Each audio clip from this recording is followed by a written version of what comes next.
Hello दोस्तों, मैं देवदास सिंह आप सभी का स्टडी विद कॉन्सेप्ट में हार्दिक स्वागत अभिनंदन करते हैं। दोस्तों अभी तक हम लोगों ने क्या क्या पढ़ रखा है। आज का तो चैप्टर है जो क्लास 7 हम लोग डिस्कस कर रहे हैं। सब्जेक्ट है एनसीईआरटी। चैप्टर का नाम है tribes, nomads and settled communities. ये चैप्टर का नाम है, ठीक है।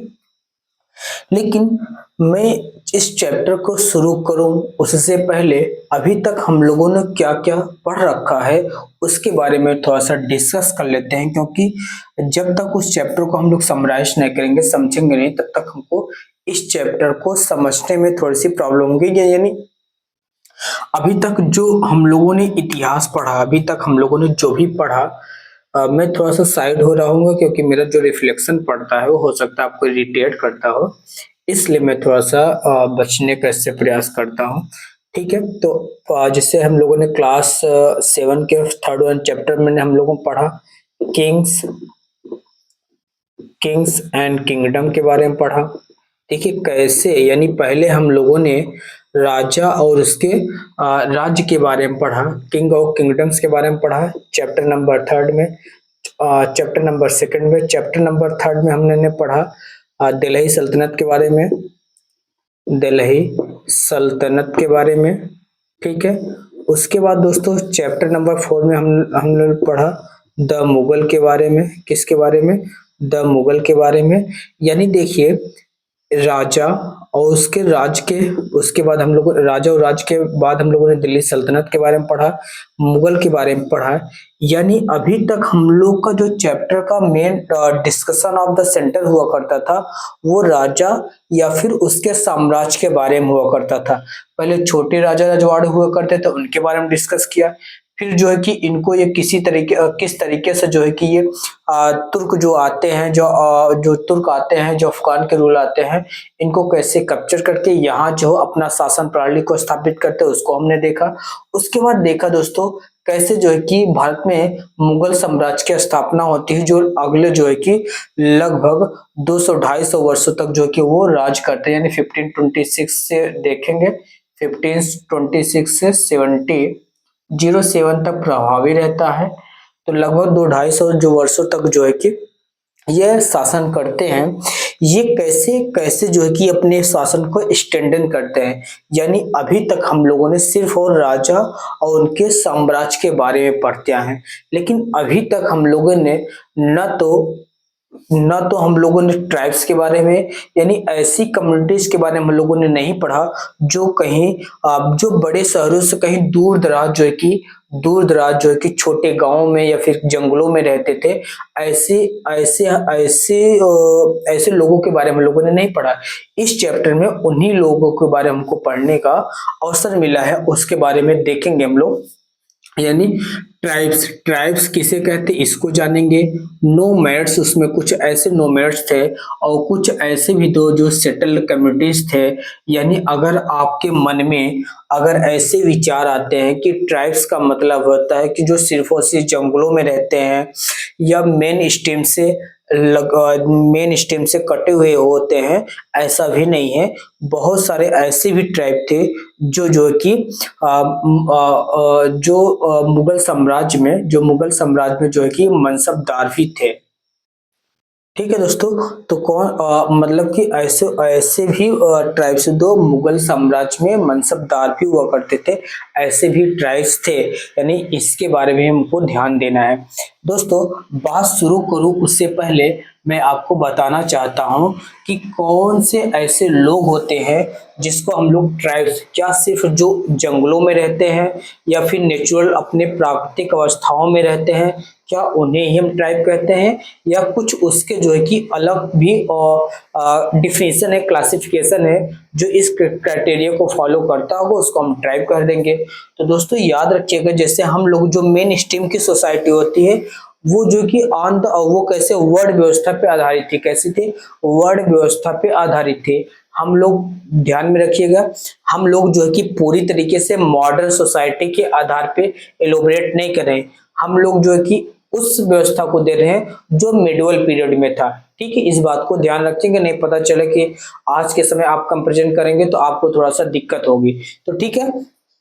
तो दोस्तों समझिएगा, जो ब्राह्मण वर्ग के लोग थे, ब्राह्मण जो ब्राह्मण सोसाइटी थे यानी जो ब्राह्मण वर्ग के लोग थे, ये जो है कि वर्ण व्यवस्था को निजात किए थे। क्या? वर्ण व्यवस्था को निजात किए थे। यानी वर्ण व्यवस्था में सबसे पहले कौन से हुआ करते थे? ब्राह्मण, फिर उसके बाद फिर क्षत्रिय हुआ करते थे, फिर वैश्य, फिर शूद्र। यानी इस प्रकार से बकवास सिस्टम हुआ करता था। यानी इधर से जाएंगे तो वर्ण व्यवस्था जो है कि बढ़ती जाएगी, असेंडिंग ऑर्डर होगा, इधर जाएंगे तो क्या हो जाएगा? आपका डिसेंडिंग ऑर्डर हो जाएगा। तो यानी जो ब्राह्मणों के द्वारा रूल एंड रेगुलेशन बनाया गया है, उसको जो फॉलो करते थे, जो ने ब्राह्मण के द्वारा बनाए गए नियमित रूल एंड रेगुलेशन को जो फॉलो करता है, जो समाज फॉलो करता है, उसी को हम लोगों ने कह दिया उसी को हम लोगों ने कह दिया ट्राइब नहीं है। यानी ये मेन सोसाइटी के हिस्सा हैं। उनका अपना रिलीजन हुआ करता था, उनकी अपनी अलग कल्चर हुआ करता था, उनकी अपनी एक अलग ट्रेडिशन हुआ करता था, उनकी अपनी एक लैंग्वेज हुआ करता था। इस प्रकार से वो एक जो है कि सिविलाइज्ड सोसाइटी की तरफ अग्रसर हुआ करते थे। ध्यान से समझिएगा। लेकिन ऐसी सोसाइटी जो जिनके पास जो है कि ब्राह्मण सिस्टम को फॉलो नहीं करते थे, ब्राह्मण के द्वारा यानी जो ब्राह्मण सिस्टम था उसको फॉलो नहीं करते थे, उसी को हम लोगों ने कह दिया, क्या कह दिया? उसी को हम लोगों ने कह दिया तो ऐसी सोसाइटी को हमने क्या कह दिया? Tribe society. ठीक है, ट्राइबल सोसाइटी कह दिया। इतनी बात आप समझ आ गई कि इसमें किसी प्रकार कोई समस्या नहीं होगी। अब हम लोग थोड़ा सा आपको बताते हैं। जो ब्राह्मण थे उनकी अपनी एक पॉलिटिकल सिस्टम हुआ करता था, पॉलिटिकल, और इनका सोशल सिस्टम हुआ करता था, और इनकी एक अलग प्रकार की इकोनॉमिक सिस्टम भी हुआ करता था। यानी इस प्रकार से इनकी जो सोसाइटी जो है कि डिवाइड हुआ करती थी और एक दूसरे के साथ इंटीग्रेट हुआ करती थी। ठीक है, इस बात को याद रखेंगे। इस प्रकार से चीजों को अगर आप दोस्तों समझते हैं तो आपको किसी भी प्रकार कोई समस्या नहीं होगी। यानी उसका पॉलिटिकल सिस्टम, यानी उसमें एक जो है कि सिस्टमेटिक ढंग से जो है कि रिप्रेजेंटेटिव हुआ करता था। उसके बाद जो सोशल सिस्टम था, इनकी एक जो है कि इस्टेब्लिश्ड रूल एंड रेगुलेशन हुआ करता था, जो समाज को आगे ले जाने में, प्रोग्रेसिव समाज को निर्धारित करने में जो कि अहम भूमिका प्ले करता था। और इस समाज को भरपाई मतलब कि इस समाज को सुचारू रूप से इकोनॉमिकल स्टैंडर्ड प्रोवाइड करने के लिए एक प्रकार से इनको इकोनॉमिक प्लान हुआ करता था। जैसे देखो इसमें कहा जाए, ब्राह्मण जो कि शिक्षा का काम करेंगे, क्षत्रिय जो है कि वो जो है कि वॉरियर वर्ग के लोगों ने यानी वो अपने क्लान यानी अपने जो कि कबीले की रक्षा करेंगे। वैश्य जो है कि इकोनॉमी का काम करेंगे, और जो है कि वैश्य यानी जो ट्रेड एंड कॉमर्स की काम करेंगे, और शूद्र जो है कि इन सभी वर्णों को सेवा मुहैया कराएंगे। इस प्रकार का इनका सिस्टम हुआ करता था। लेकिन बात समझेंगे, जो इस व्यवस्था को चैलेंज किया उसी को हम लोगों ने उस समय ट्राइब कह दिया। लेकिन क्या होता है कि दोस्तों, अब हम लोग थोड़ा सा इसके आगे आगे बताता हूँ आपको। नेक्स्ट वन हेडिंग है आपको beyond big cities and tribal societies. जो अगला आपका हेडिंग है वो क्या है? बियॉन्ड बिग सिटी, यानी जो बड़े बड़े शहरों के अलावा जो अलग शहर हैं, वहां पे किस प्रकार के सिस्टम हुआ करते थे, उसको हम लोग दोस्तों देखने का प्रयास करते हैं। ठीक है, उसको हम लोग देखने का प्रयास करते हैं। ठीक है दोस्तों, तो इसको मैं थोड़ा सा इरेज करता हूं, उसके बाद हम लोग ये बात अभी तक मैंने आपको जो बताया समझा, इसमें किसी प्रकार कोई समस्या नहीं होगी। ठीक है, अगर किसी प्रकार कोई समस्या होगी दोस्तों तो कमेंट में जरूर कमेंट करिएगा, पूछिएगा। तो मैं अगली क्लास में जो है कि जो बातें मुझसे छूटी होंगी उसको मैं अगली क्लास में क्या करूंगा, रेक्टिफाई कर दूंगा या फिर एलोबरेट करके बता दूंगा। ठीक है, तो इस बात को ध्यान रखिएगा। अगर आपके मन में ये बात चल रही हो कि यह क्लास जो है कि किन किन लोगों के लिए उपयोगी है, तो दोस्तों अगर यह क्लास जो है कि ये वैसे तो जो एनसीईआरटी होती है वो हर एक एग्जाम का बेस होता है, फाउंडेशन होता है। अगर आप मेरे साथ जुड़ते हैं, अपनी अपनी तैयारी को एक मजबूत डायरेक्शन में ले जाना चाहते हैं, तो आपने सही वीडियो को क्लिक किया है। तो मेरे साथ बने रहिए, और उसके बाद देखिए अपने अंदर कैसा इम्प्रूवमेंट होता है। क्या मैं जिस तरीके से कॉन्सेप्ट को डिलीवर कर रहा हूँ, क्या उसमें ज्यादा मशक्कत करना पड़ रहा है, क्या क्या आपको लर्न करना पड़ रहा है? बिल्कुल नहीं, मैं आपको एकदम लेमैन लैंग्वेज बताने और समझाने का प्रयास कर रहा हूँ, कि कैसे सिस्टम एक दूसरे से लिंक हुआ करता था। ऐसी चीजों को देखेंगे तो आपके मन में एक इमेज बनता जाएगा। आपको बहुत ज्यादा इफर्ट करने की जरूरत नहीं होगी। अगर आपको लगता है कि आपको जो है कि क्लास की क्वालिटी जो है कि अप टू डेट नहीं है, तो आप अदर प्लेटफॉर्म आप यू आर फ्री, आप अदर जो है कि यूट्यूब प्लेटफॉर्म पे देखेंगे या फिर पेड बैच में देखेंगे, तो आप देखेंगे कहीं से भी देखेंगे इस क्वालिटी में आपको डल देखने को नहीं मिलेगा। ठीक है, तो इसलिए अगर आपके भाई बहन हो जो एकेडमिक में हो, क्लास 7 में हो, उनको रिकमेंड करिए। उनके अंदर एक नई ऊर्जा, नई अंडरस्टैंडिंग डेवलप होगी। ये मेरा प्रॉमिस है, ये मेरा वादा है। ठीक है, तो दोस्तों अब हम लोग समझेंगे बिग सिटीज और ट्राइबल सोसाइटीज के बारे में। यानी उस समय जो बड़े बड़े शहर थे, जैसे हम लोगों ने लास्ट वन क्लास में सूरत, मछलीपट्टनम, कलकत्ता, मुर्शिदाबाद, तो और जो है कि हम लोगों ने हम्पी जैसे, मद्रास बट जैसे बड़े शहरों के बारे में डिस्कस कर रहा था। लेकिन दोस्तों क्या इन शहरों के, क्या उस समय क्या यही बड़े शहर थे? इसके आउटस्कर्ट एरिया में और भी तो शहर हुआ और जो कि रूरल एरियाज थे, क्या वहां की इकोनॉमिकल कैसी व्यवस्था थी? इन सभी चीजों को हम लोग देखेंगे। ठीक है, यानी इन बड़े शहरों के अलावा भी तो कुछ रीजन था। वहां पे देखते हैं वहां के लोगों को अपना जीवन यापन कैसे करते थे, उन लोगों की क्या सोसाइटी थी, क्या वो उनको इस बात की इल्म था कि हम लोग किसके अंतर्गत, हम पे कौन शासन कर रहा है, हमारे भाग का निर्माता कौन है, यहाँ की पॉलिसी कौन रेगुलेट कर रहा है, किस प्रकार की अर्थव्यवस्था को ये मेंटेन कर रहे हैं। इन सभी चीजों को हमको देखना है। यानी सिर्फ और सिर्फ इतिहास का ये मतलब नहीं होता है कि सिर्फ और सिर्फ राजा के बारे में पढ़ लिए, प्रिंसेस के बारे में पढ़ लीजिए, लेकिन नहीं, इतिहास का मतलब होता है उन सभी बिंदु पे फोकस करना होता है, क्योंकि वर्तमान जो है कि आपके वर्तमान की जो स्थिति है वो इतिहास डिसाइड करता है। यानी आपका पास्ट कैसा होगा वो आपका आपका पास्ट कैसा रहा वो वर्तमान आपको रिप्रेजेंट करके बता रहा है। अगर आज समय आपकी इकोनॉमिक स्ट्रेंथ वीक है, इसका मतलब आप पास्ट में भी वीक रहे होंगे। तो इस तरीके से चीजों को देखने और समझने का प्रयास करेंगे। मेरा कहने का मतलब ये है कि आज जो है कि जो अर्थव्यवस्था हम लोगों को देखने को मिल रहा है, यानी शहरों में देखिए कुछ शहर जो है कि ज्यादा अपने आप को इकोनॉमिक स्ट्रेंथ बना रहे हैं, उसके पीछे देखेंगे वो सदियों से हो सकता है वो शहर उस रूप में पले बड़े होंगे। ठीक है, तो दोस्तों अब हम लोग समझेंगे बियॉन्ड बिग सिटीज, यानी बड़े बड़े शहरों के अलावा तो जो है कि और मैंने यह बता दिया कि जो ब्राह्मण थे वो जो है कि रूल एंड रेगुलेशन, रिचुअल्स यानी कस्टम कल्चर को डिसाइड करते थे। जो लोग नहीं मानते थे वही जो है कि प्रकार के ट्राइबल थे। लेकिन ये जो है कि परिभाषा जो है कि समय के साथ इसको ये जो है कि समय के साथ जो परिभाषा बदलती है, और जो ट्राइब से इनमें किनशिप रिलेशनशिप हुआ करता है। किनशिप के मतलब कि किनशिप का मतलब होता है यानी एक जैसे कोई ट्राइब है, इनमें जो है कि ब्लड रिलेशन हुआ करता था। इस प्रकार से एक जो है कि ट्राइब दूसरे ट्राइब में जुड़े हुए करते थे। ठीक है, ब्लड रिलेशन या किनशिप यानी अपने भाइयों या किनशिप, किनशिप का मतलब समझ लीजिए कुछ तरीके से भाईचारा के हिसाब से। इस प्रकार से जो है कि ट्राइब जो है कि आपस में एक दूसरे से जुड़े हुए करते थे। लेकिन अब समझेंगे जो ट्राइब हुआ करते थे दोस्तों, वो जो है कि उनके पास कोई रिटेन यानी वो पढ़ना लिखना नहीं जानते थे। जैसे हड़प्पन के बारे में हम लोग जानते हैं कि देवर अननोन फ्रॉम राइटिंग और लर्निंग। ठीक है, इसी प्रकार से जो ट्राइब थे वो भी लिखना नहीं जानते थे, यानी पढ़ना लिखना नहीं जानते थे। इस प्रकार से जो है दोस्तों, ऐसे वर्ग के लोग जो पढ़ना लिखना नहीं जानते थे, उनके कल्चर को, वो अपने कल्चर को कैसे प्रिजर्व करते थे? तो वो अपने कल्चर को ओरली जो है कि प्रिजर्व करते थे। कैसे? ओरली, यानी ओरली जो है कि one generation orally, one generation to an other generation क्या होता था? पास हुआ करता था। यानी जिस तरीके से कभी हम लोग देखो जो वेदों को क्या करते थे?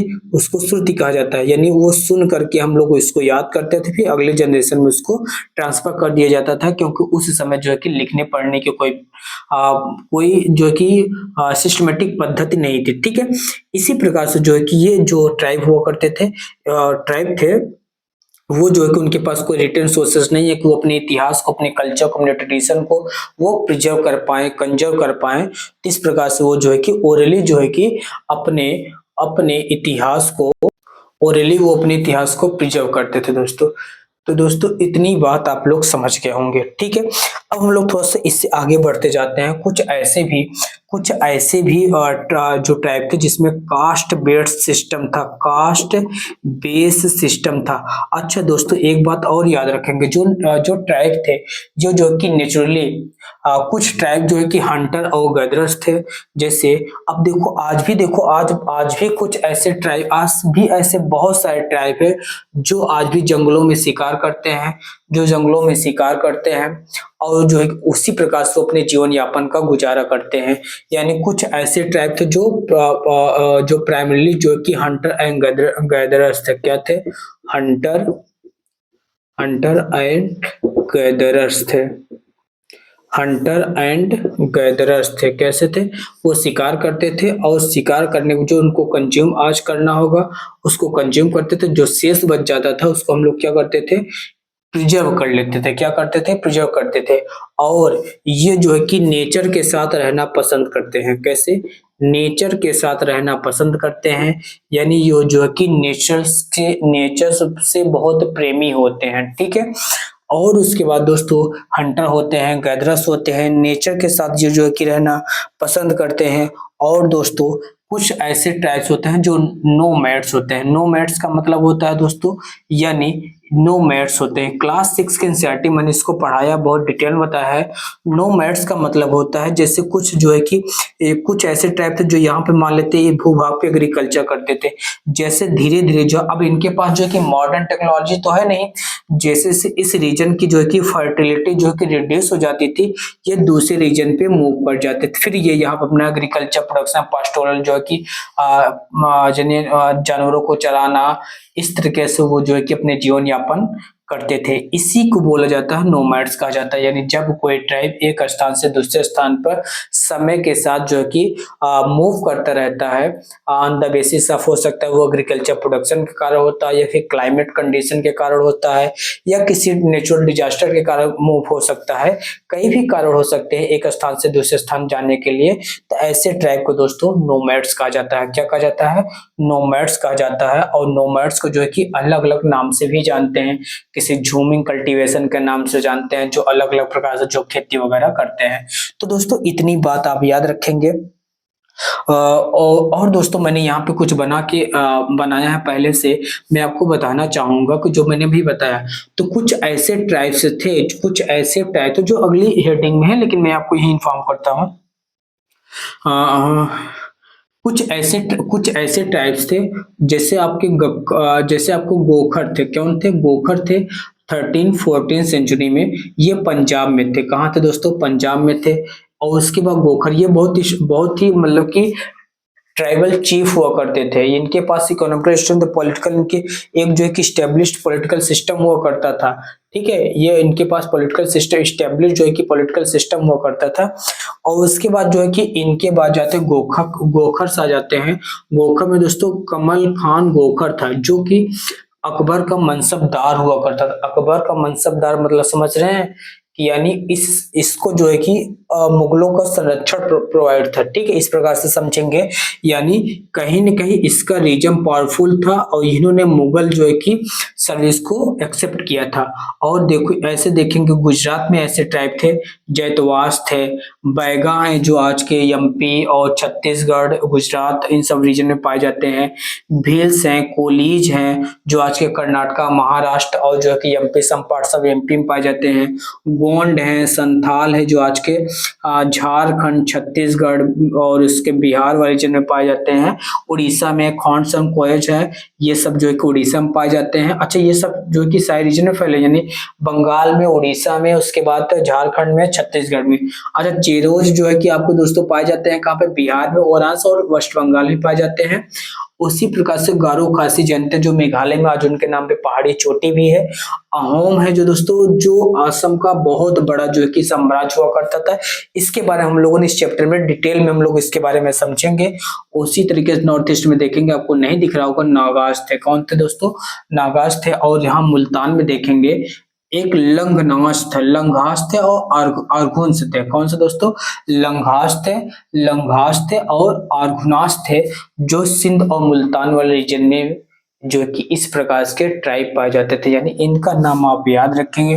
अब आपसे पूछा जाए लंगास आर्गुन्स कौन थे, चेरास थे, ओरियंस कौन थे, अहोम कौन थे, अहोम किंगडम हुआ करता था, उसके बारे में हम लोग इस चैप्टर में डिटेल से देखेंगे। यानी सिर्फ और सिर्फ ट्राइब का मतलब ये बिल्कुल मत समझिए वो नेचर के साथ रहते हैं, ऑफशूट एरिया से बिल्कुल कटे होते हैं।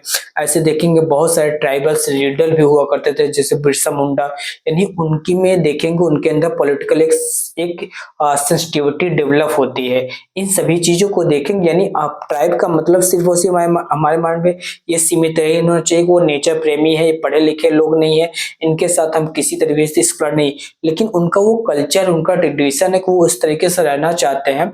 इन सभी महत्वपूर्ण जो बिंदु इस पे जरूर फोकस करना चाहिए। ठीक है दोस्तों, तो आज की वीडियो को हम लोग दोस्तों यहीं पे समाप्त करते हैं। अगर आपको ये कॉन्सेप्ट अच्छा लगा हो, क्लास अच्छी लगी हो दोस्तों, तो वीडियो को जरूर लाइक करें। अभी तक हमारे चैनल को सब्सक्राइब नहीं करें दोस्तों, चैनल को जरूर सब्सक्राइब करें। मिलते हैं दोस्तों नेक्स्ट वीडियो में, तब तक के लिए दोस्तों जय हिंद, जय भारत, थैंक यू।